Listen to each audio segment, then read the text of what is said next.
Hello friends, good morning. મસ્ત મજાની સવાર થઈ ગઈ છે. આજનો વ્લોગ હું સરસઈથી સ્ટાર્ટ કરી રહી છું. વાદળ છાયું વાતાવરણ છે. વાદળની વચ્ચેથી સૂરજ દાદા નીકળી રહ્યા છે. જય સ્વામિનારાયણ. આજ તો બટેટા વડાની રેસીપી છે. તો એના માટે બટેટાને કુકરમાં ધોઈને લઈ લેવાના. એમાં થોડુંક મીઠું નાખી એને બટેટા બાફવા મુકાઈ રહ્યા છે. અને આપણે શું ને આમલી મૂકી દીધી છે. આમલી, ગોળ અને ખજૂર બફાઈ ગયા છે. હવે મસાલો તૈયાર કરવાનો છે. પપ્પાને ઘરે તો આજ બટેટા વડાની મોજ છે. હા, ચાલો બધા બટેટા વડા ખાવા. એના માટે બટેટાને મેશ કરવાના. ધાણા લીધા, થોડુંક મીઠું બાફવામાં નાખ્યું હતું એટલે મીઠું, ખાંડ, મરી પાવડર, વરિયાળી, આદુ મરચું, થોડો ગરમ મસાલો. પેડા બનાવવા હોય તો થોડીક હળદર નખાય. હળદર આટલું નાખીને લીંબુ.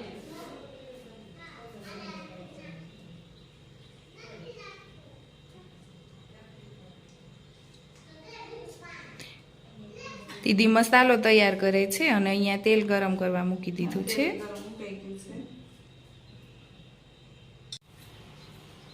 મસાલો જો તૈયાર થઈ ગયો છે. તુલસી, હા, કેવો લાગે છે?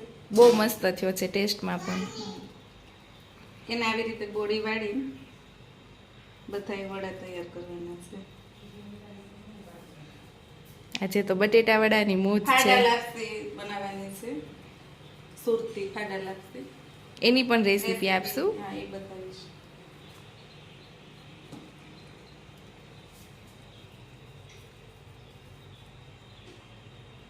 વડાની ગોળી તૈયાર થઈ ગઈ છે. અને હવે આમાં ચણાનો લોટ ડોવાનો છે. એના માટે ચણાનો લોટ લઈને એમાં મીઠું ચપટી જેટલી નાખીને કલર સરસ આવે નાખી લોટ ડોઈ લેવાનો.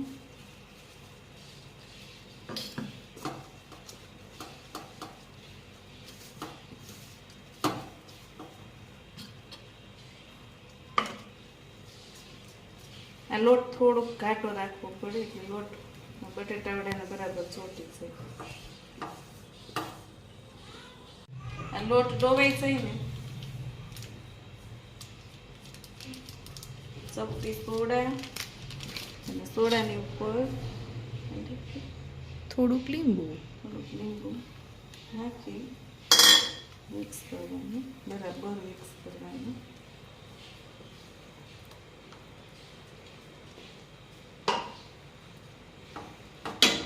લોટ અને વડા તૈયાર થઈ ગયા, સાથે તેલ પણ ગરમ થઈ ગયું છે. વડા બનાવેલા છે.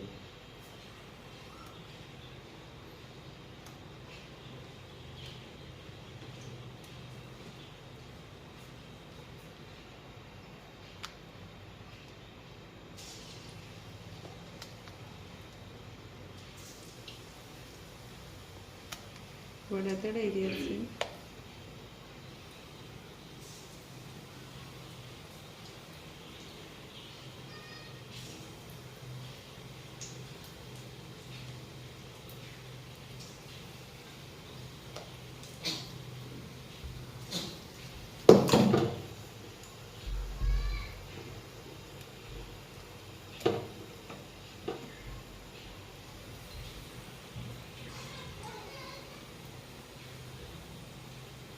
માલાની મોજ છે મામાને ઘરે. હા, દીદી આવી છે. બંને બહેનો રમવામાં જ મશગુલ છે. આ જો મસ્ત મજાના બટેટા વડા તૈયાર થઈ ગયા છે. તળાઈ ગયા છે. થોડાક આવા રતાશ પડતા તળવાનો, કાચો લોટ ન લાગે. મસ્ત મૂકીને તે તો સગવડ કોણે ઊભી કરી છે એટલી મોટી યાર. આ તકિયો ને એનું ઉપર નેપકિન કોણે રાખી દીધું? બાય ભાઈ શું કીધું આનું પર રાખો એમ બહુ મસ્ત મજાનું વેકેશન ટાઈમ એન્જોય થાય છે માલા માલા દીદી થેન્ક યુ બોલો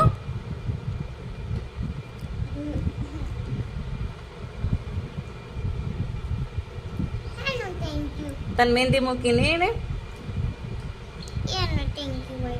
તો શેનું થેન્ક યુ હોય તને પસંદ આવી મહેંદી હે માલા મહેંદી પસંદ આવી તને હે માલા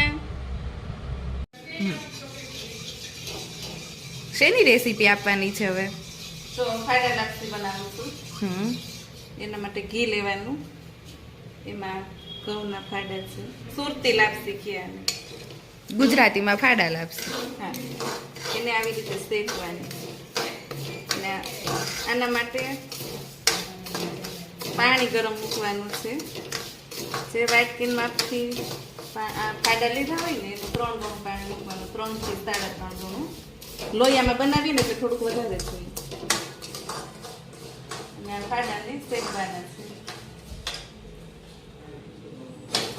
સાઈડમાં પાણી ગરમ કરવાનું સાઈડમાં પાણી ગરમ કરવા મૂકી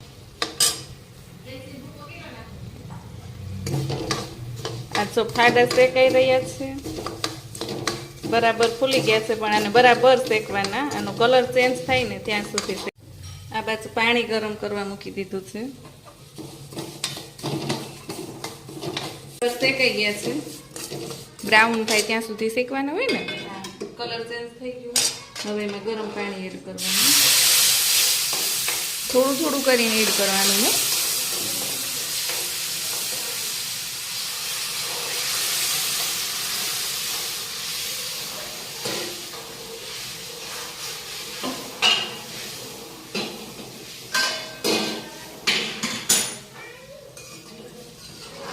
અહીંયા ડ્રાય ફ્રૂટ અને એલચી ડ્રાય ફ્રૂટ પાવડર ને એલચી પાવડર તૈયાર કર્યું છે કાજુ બદામ ને કિસમિસ હવે આને ઢાંકીને ચડવા દેવાની છે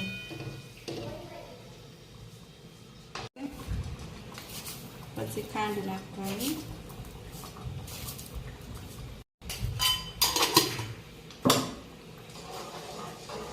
હવે આને ઢાંકીને ચડવા દેવાની છે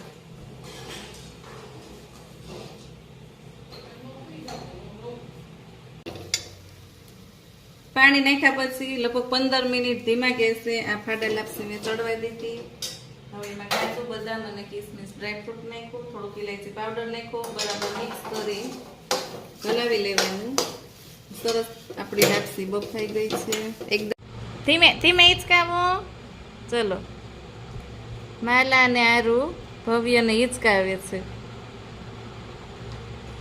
ચાલો कौन से फ्लेवर का आइसक्रीम खाएगी तू मैं चॉकोबार ने वेनिला ओके और तू आरु मैं चॉकोबार અને વેનિલા ओके सेम सेम નો હોય તો વેનિલા વેનિલા નો હોય તો ચોકોબાર ओके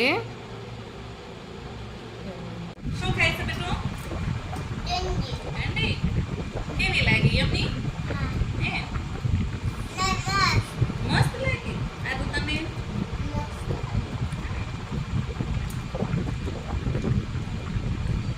માલા ને આરુ રાતે કેન્ડી એન્જોય કરી રહ્યું છે કેમ માલા તને ગરમી